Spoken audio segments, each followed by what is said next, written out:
Hey guys, and welcome. Thank you so much for joining me today on Catalina Does Life. This is a video I've been wanting to do actually since the very beginning. When I posted my first video, I did like a little survey on my social medias with just my friends and family, so only a few people answered. But one of the options was to talk about this topic, which is how I don't really want to say how I raised my self-esteem or how I got over my insecurities, because the truth is I haven't.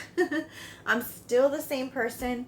I think what it is just more of me being able to let go of the expectations of other people. My expectations for people are very low, and that sounds awful to say, which is probably why it's taken me so long to get to this point.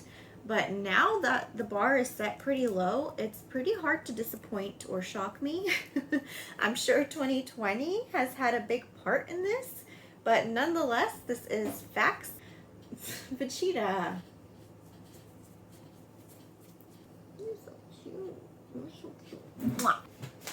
It doesn't need to be there. I think it's time for it to come down.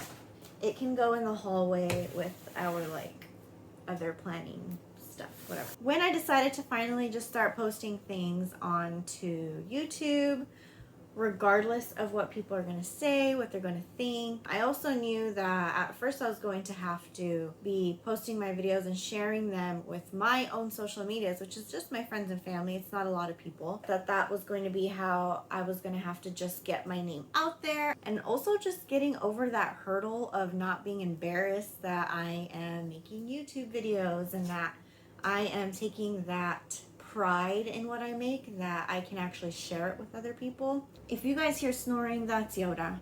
He's in a very deep slumber right now.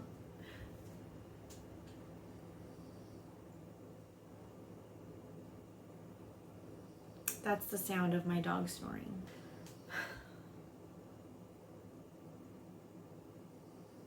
My coffee's empty, and now I have to decide if I'm going to make myself a second cup or not. And the answer is yes. It's always yes. There was also another moment in my life that kind of really helped solidify that I needed to change the way that I think about myself, that I talk about myself. And that was one day I was doing my makeup, as I did every day. I wouldn't go out of the house without wearing makeup, even if it was just to go see a friend for like 30 minutes, no big deal.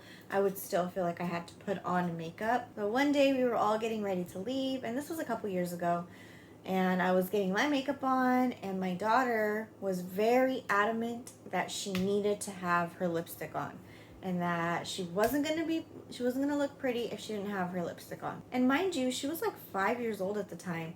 But as a mom, that made me feel like C-R-A-P. Like, I didn't feel good about that at all. I didn't want her to think that she needed to wear makeup to be presentable to the world. And as I was processing those thoughts about my daughter, I heard it myself, and it really sunk in a way that it hadn't before. So from that moment, I really made it a point to leave my house makeup free, to post photos on social media makeup free, which, by the way, I don't know why it's so much easier for me to do that on TikTok than it is for me to do here on YouTube. I feel like when I'm watching the video back, I start like noticing all the things that I would have liked to cover up with some makeup, but it's okay. It's okay. But at the end of the day, me doing that just made it more normal for me. And then as I did that too, I started noticing other women who would also post very minimal or even just a bare face with no makeup on at all. And the more that I put myself in that world, and the more that I was in the world seeing other women doing that, it became more normal and natural to see women with no makeup. And this is not to say that you shouldn't wear makeup. In fact, I'm going to be putting on my makeup right now because there's nothing wrong with wearing makeup. There does come a point where we need to learn how to love ourselves and to not get too immersed in the world of like fake beauty. I had a phone call, guys, sorry, and I started doing my makeup because I forgot. But anyways, I am needing to finish my eyeliner, mascara, and maybe some lipstick. Yeah, some lipstick. By the way, I did make myself my second cup of coffee. Cheers to that. So it was kind of hard to finally step away from the makeup At the end of 2019, I ended up having a severe reaction on my face. It was completely red right here. I had cracking on my lips, and I couldn't put on any lipstick. I couldn't put on any foundation, any powders. I had to just stop wearing makeup altogether. It was a little difficult until COVID happened. Once the news of us having to wear masks came out, I was actually a little bit relieved because I was so embarrassed about all the stuff that was going on with my face that I just was so happy that I can get away with putting on a mask, covering it all up. Not to mention that we were being encouraged to stay home. So I didn't have to put on any makeup to cover up my face and make the reaction get worse. I didn't have to go outside and be embarrassed. I really got to just let my face chill out for almost a whole year. And I want to say it took maybe 6 months for my face to really feel like it's back to normal. And I'm just completely okay with going to, let's say, Target, makeup free, with my hair not really done. I feel fine. It's fine. I'm a human and I look like a human. So I'm good. I'm good with that. That's enough for me. All right. I'm getting frustrated from talking. There's some kind of noise going on everywhere. So let me just try this. Alexa, what is confidence? According to Wikipedia, Alexa, volume 7. According to Wikipedia, confidence is a state of being clear-headed, either that a hypothesis or prediction is correct or that a chosen course of action is the best or most effective. Confidence comes from a Latin word fidere, which means to trust. Therefore, having self-confidence is having trust in oneself. It has everything to do with your mindset. So self-confidence has nothing to do with what other people think about you. Instead, it has everything to do with your mindset about whatever that issue is that you are insecure about. So obviously there's so many different things that somebody can be insecure about: the way they look, the way they're perceived, the way they talk. Maybe they feel like they don't have any special skills, or that they lack skills in an area that they think that they should know by now. They're like literally everything that you do on a day-to-day basis, or even on a grander scale, there's some kind of insecurity that can show up there. It's whether you're going to listen to that insecurity, are you going to feed it, or are you just going to accept it and accept that it's a part of life? Me personally, I do have some superficial insecurities, things about the way that I look that I can't change or could change with plastic surgery, but do I care enough to do it? No, not really.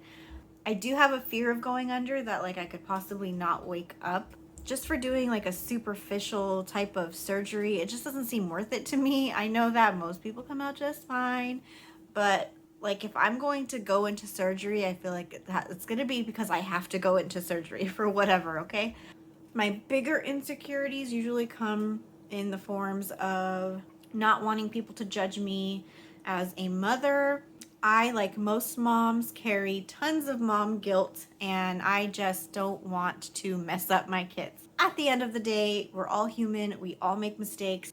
But there's also so much that we do that we need to give ourselves credit for, that we did right, that we did really good. And it's really important to remind ourselves of that. But yeah, we may have made a mistake. We can go apologize for it. I also get very insecure about my skills as a homemaker. I am not the best housekeeper, and for me, it's just difficult to keep on top of everything. I can come up with all the excuses of why I'm not a good housekeeper, but the core of it is that I'm not a good housekeeper. I don't love cleaning. I prioritize other things above cleaning for sure. So there are things that I do here and there that kind of trick my brain into thinking, oh, we're doing this because we want to, not because we have to. And it does make getting the chores done easier, you know, instead of sitting here and constantly saying, oh, I'm a bad housekeeper, I'm terrible at cleaning, I hate cooking. I can instead choose to come up with new ways to look at cleaning and cooking so that it doesn't feel like this daunting task. And as far as the opinions of others when they come into my house, if they are going to judge me, they shouldn't be in my house. And now moving on to the part where I am worried about what other people are going to think of me, there was a really long time where I was consumed by what other people would think and constantly putting myself down because I knew that those things weren't going to be great things that they would think of me. Later on down the road, I realized that keeping a house clean with this many children and pets and people is not easy, and it is not something that all people can do. And once I realized that and let go of why me, oh me, woe is me, it was easier for me to be kinder to myself, to have more grace with myself, to be gentler with myself when I am talking about my skills as a house cleaner. Okay, so fair enough, I can get over the random thoughts of people who just don't understand my situation. How am I going to handle it when it comes to the internet? First and foremost, there are negative people everywhere, and it doesn't matter who you are, how unproblematic you are, there's going to be somebody that disagrees with what you're saying. And I'm fine with it. I accept that. I realize that there are so many different types and ways of thinking. You know, there are certain things that are non-negotiables in my book. And here we find things like racism, sexism, intolerance. What I mean that we all think differently is, let's say I gave each of my 3 kids a puzzle. The same puzzle, but they have their own. One might start out with the method that I do, which is gathering all the edges and corner pieces, putting them together, and then filling up the middle by grouping the different colors and things that you have in your puzzle. Another one of my kids might, find their favorite part of the photo and start from there and build upon that to complete the puzzle. And the third kid might end up asking for help in completing the puzzle, but the puzzle gets done nonetheless. So all 3 of them completed the puzzle. It's the same puzzle. We got to the same goal at the end, which is having the puzzle complete, but they got to it in different ways. And that's how people think. People think differently, One of them might be go hung on actually doing it the way that I taught them because they realize that that is the fastest and easiest way. My other child might want to start from their favorite part because that's what is interesting to them. That is what is getting them to engage in the activity. And the third one knows that they can ask for help and that they don't actually have to complete the project alone, and that if it's too hard, it's okay to ask for help. And neither of these ways are wrong. Obviously, my way is the rightest way, but I'm just kidding. But they got to the end goal of completing the puzzle, and that's the whole point. We all see things differently. We all have different experiences in our life that change the way we think, and different profound moments in our life that really stick with us. My husband, for example, grew up in a family that maybe didn't value exercise and health the way that he does now, and that really stuck with him. So something that's really important to him even now is exercise and health and eating healthy. Whereas for me, it wasn't really something that I noticed much as a child, and to this day is still not something that is important to me. So there could be different situations where we come across and we don't always agree because one of his priorities is being healthy and mine is just being comfortable.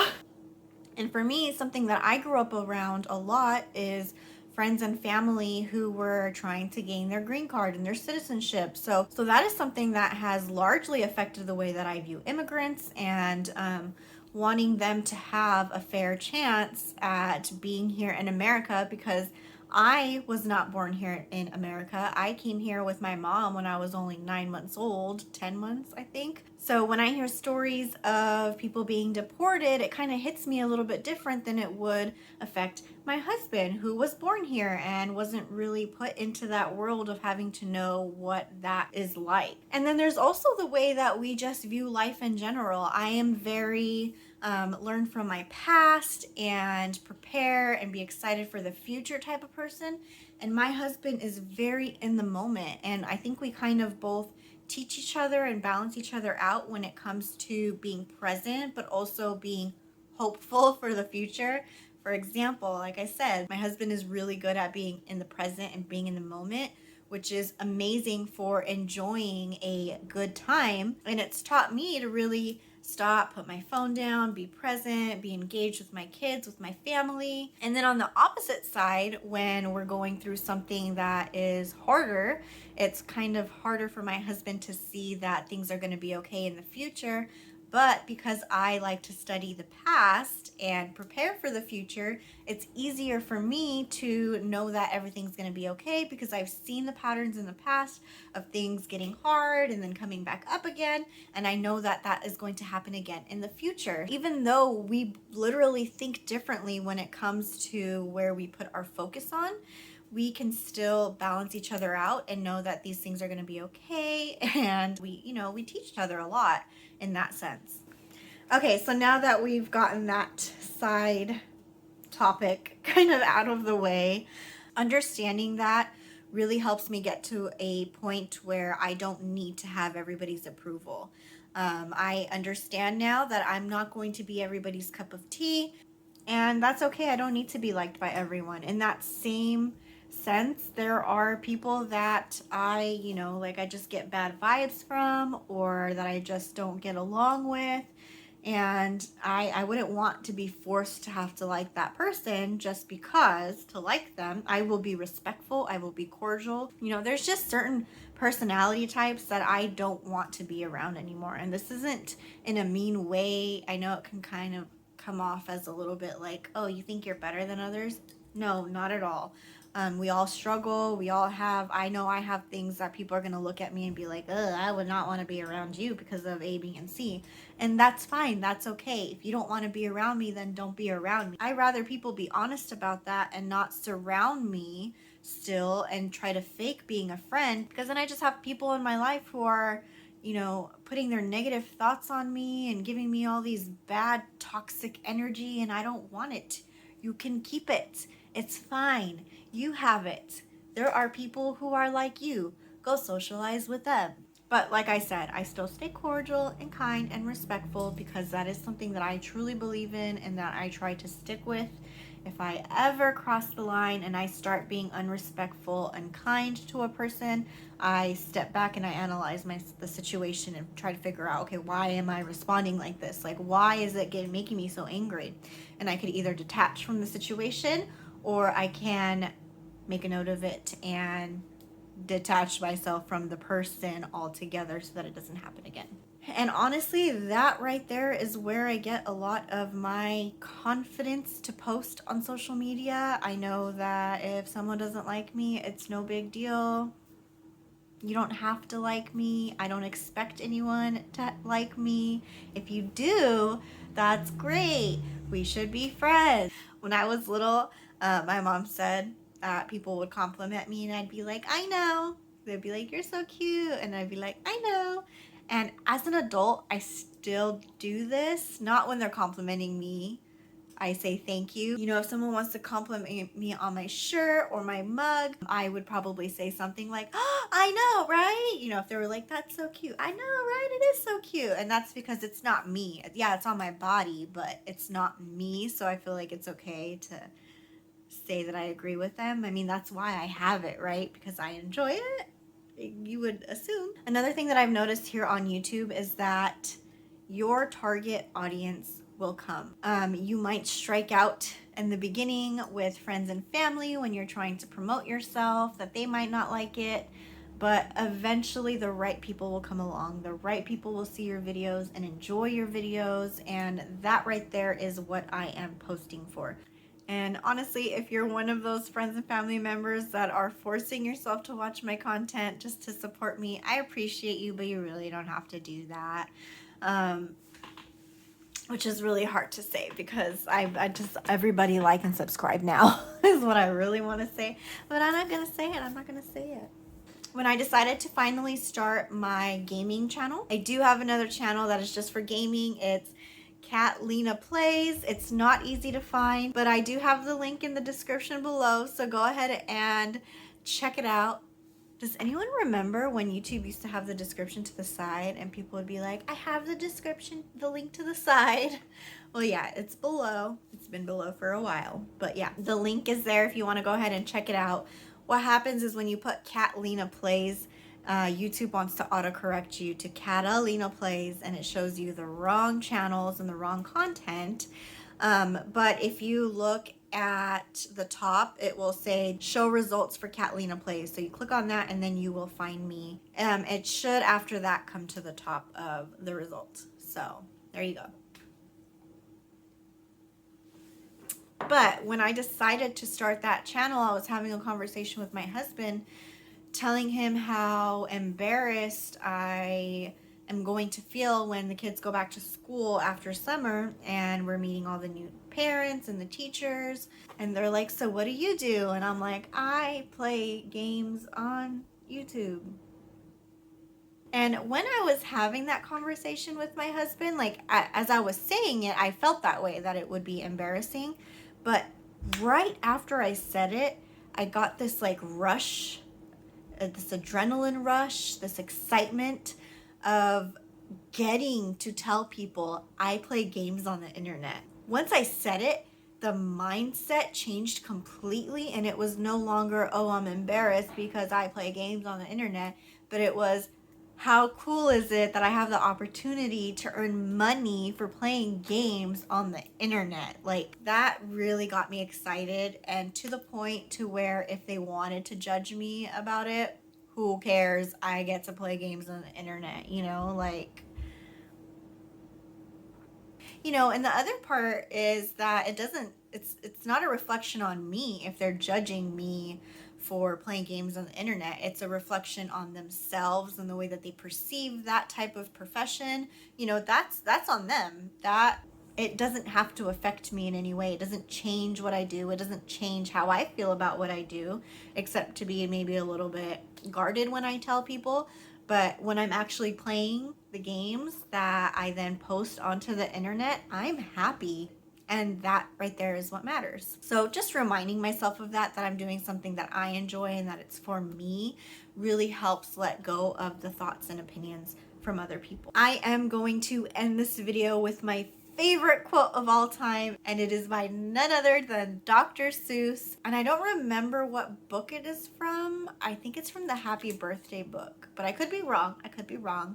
And it says that those who matter don't mind, and those who mind don't matter. Meaning that the ones who love you don't mind that you are being you, no matter what that is. And those who do mind, they don't matter to your lives. They don't contribute to your lives. They don't help you. They don't serve you in any way. They don't matter. So there is my little lesson on self-confidence and self-esteem. And it's really just being in a place where you can be honest with yourself and accept yourself and love yourself to the point where you don't care what other people say about you, what they think about you. And it's also really powerful when you understand the people around you and how they can affect the way that you feel about yourself and think about yourself as well. And then taking it even further from that is reminding yourself that their ideas and thoughts about you aren't your truths, and they're not valued above your own thoughts and the things that you know to be true about yourself. So I hope you guys enjoyed today's video. If anything in this video helped you see things a little bit differently, clearly, or even solidify something that you already knew, comment it down below, let me know, like the video, and share with me what are things that have helped you to let go of other people's perceptions, what are things that have helped you with self-confidence, anything, even if it's something that goes against what I have said. So yeah, there is my little blurb about self-love and confidence and self-esteem. It all comes from within. It's all self. Another thing that I noticed is people who are very critical and judgmental of others tend to also be very critical and judgmental of themselves. Now, we're all our worst critics. I know that I am for sure. I hold myself to a different standard that I may hold somebody else, which is wrong, because at that point I'm putting myself on a pedestal saying I should be able to be better because I am better, which is not true. When I take myself off of that pedestal, it actually helps me be so much kinder to myself and have a lot of grace for myself, that like, hey, you're only human, it's okay if you make mistakes. They made the same mistakes and they're okay, so are you. But back to the people who are very judgmental of others, they're typically very judgmental about themselves. And once they start being kinder to others, then it can start coming back to them, and they can realize that they need to be kinder to themselves as well. So if you are somebody who's typically very angry with yourself, look outwardly and see, are you treating others that way as well? Is that why maybe you're so harsh on yourself? Because you have all these expectations from other people, so now you need to have them of yourself. Maybe we can kind of lower some of those expectations to meet reality, and then we can feel better about ourselves.